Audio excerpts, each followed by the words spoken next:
Om Namo Venkatesaya. Welcome to TTD latest updates. ఈ రోజు అనగా నవంబర్ 25వ తేదీ మంగళవారం రోజున తిరుమలలో భక్తుల రద్దీ అయితే పెరిగింది. 300 రూపాయల ప్రత్యేక ప్రవేశ దర్శనం టికెట్స్ ను కావచ్చు, 500 రూపాయల వర్చువల్ సేవా దర్శనం టికెట్స్ ను కావచ్చు కలిగి ఉన్న భక్తులకి ఈ రోజు దర్శనం పూర్తవ్వడానికి సుమారుగా 3 నుంచి 4 గంటల సమయం పట్టే అవకాశం ఉంది.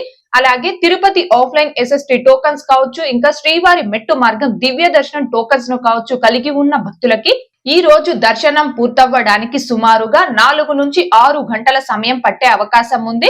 ఈ రోజు ఉదయం 6 గంటల సమయానికి శ్రీవారి ధర్మ దర్శనం అంటే ఎటువంటి టోకన్స్ లేకుండా స్వామి వారిని ధర్మ దర్శనం చేసుకోవడానికి వచ్చినటువంటి భక్తులు వైకుంఠం క్యూ కాంప్లెక్స్ 2 లోని 31 కంపార్ట్మెంట్ లో దర్శనం కోసం వేచి ఉన్నారు.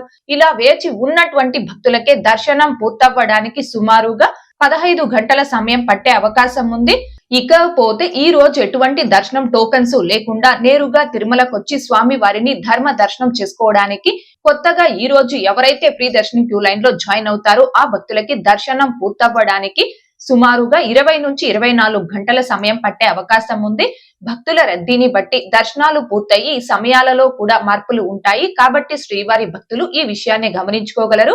అలాగే తిరుమల స్వామివారి దర్శనాలకు వచ్చే ప్రతి ఒక్కరూ తప్పనిసరిగా తమ ఆధార్ కార్డులను తమ వెంట తీసుకొని రావాల్సిందిగా కోరుచున్నాను. ఇకపోతే నిన్న అనగా నవంబర్ 24వ తేదీ సోమవారం రోజున 68,615 మంది శ్రీవారి భక్తులు స్వామివారిని దర్శనం చేసుకోగా 27,722 మంది శ్రీవారి భక్తులు స్వామి వారికి తలనీలాలను సమర్పించుకున్నారు. అలాగే 4,23,00,000 రూపాయలు భక్తులు కానుకల రూపంలో స్వామి వారికి హుండీలో సమర్పించుకున్నారు. ఓకే అండి, ఈ రోజు అనగా నవంబర్ 25వ తేదీ మంగళవారం రోజున తిరుమలలో భక్తుల రద్దీ అయితే పెరిగింది.